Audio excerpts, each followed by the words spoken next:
Nigeria, the most populous nation in Africa, with nearly 200 million people, a variety of spoken languages, including the third largest English-speaking population on Earth, has a long history stretching back to the oldest identified civilization in West Africa, known today as the Nok culture.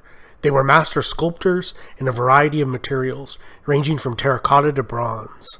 The Nok were centuries ahead of their neighbors, and were smelting iron weapons by at least 550 BC, and perhaps as early as 1000 BC. This enabled the Nok to hold influence over an area northeast of the Niger River, as large as modern-day France. Although little is known about the Nok, their trade routes exporting bronze and gold reached all the way to Western Europe.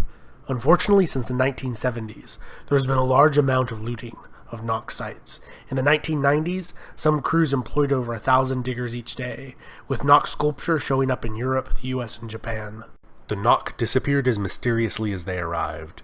However, their knowledge in sophisticated metallurgy and mining techniques would be passed down to successor civilizations. The powerful Yoruba city of Ife would perfect casting techniques, creating realistic portraits of their nobles and leaders that have survived till today. The sophisticated level of realism captured in metal, not seen since the classical world, would not be matched elsewhere until the Italian Renaissance. Ife was ruled by Oni, a line of divine kings said to be descended from a god. The last prince of the Yoruba city of Ife would found the Oyo kingdom that reached its height around 1400 and maintained long-distance trading routes, protected by the kingdom's formidable cavalry force.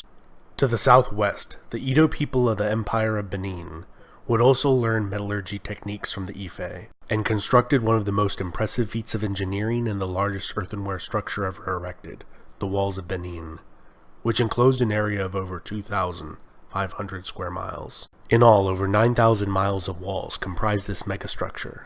Combined with their formidable military, it is no wonder why the Kingdom of Benin was incredibly stable and prosperous over such a long period of time. To the north of Edo, according to legend, was a kingdom ruled over by a line of female queens, one of whom married an adventuring hero from Baghdad in modern-day Iraq.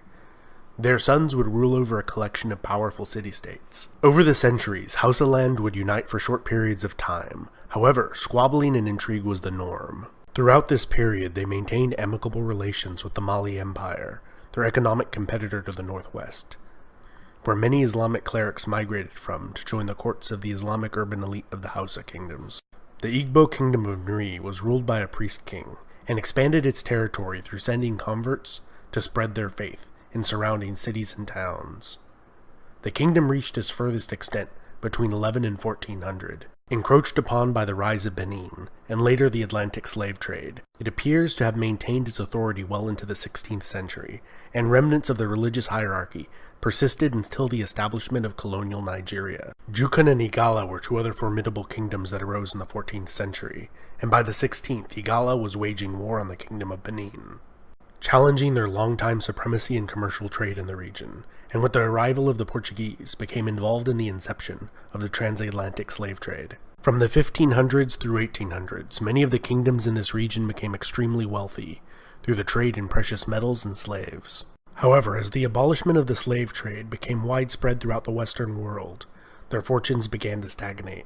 In 1804, the Sokoto Caliphate would conquer and unite the Hausa kingdoms. At its height, the Caliphate linked over 30 different emirates and was populated by over 10 million people, forming the most powerful state in the region. In his conquest, it captured approximately 2.5 million non-Muslim slaves, whom they put to work in large plantations and heavily incentivized to convert to a more comfortable life. In 1851, under the pretext of ending the slave trade in the Kingdom of Lagos, the British bombarded the city and installed a ruler they favored. 10 years later, they annexed the city in 1861, establishing the crown colony of Lagos. Lagos has been a prosperous commercial center ever since. The Royal Niger Company was established in 1879 to administer the region, and by 1900 had conquered all of southern Nigeria, destroying much of the fabled walls of Benin. The company was disestablished that same year. The Protectorate of southern Nigeria was established, and the conquest of the Sokoto Empire began in 1900.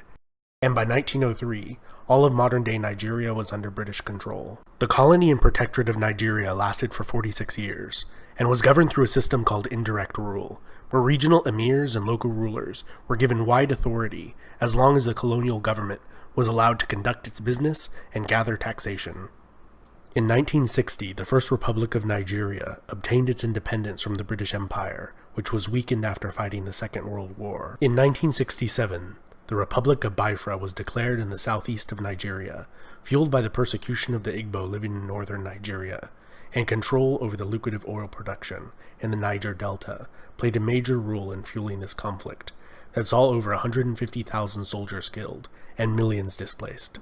The Civil War initiated a series of military leaders of Nigeria, lasting after the Civil War had ended with a united Nigeria.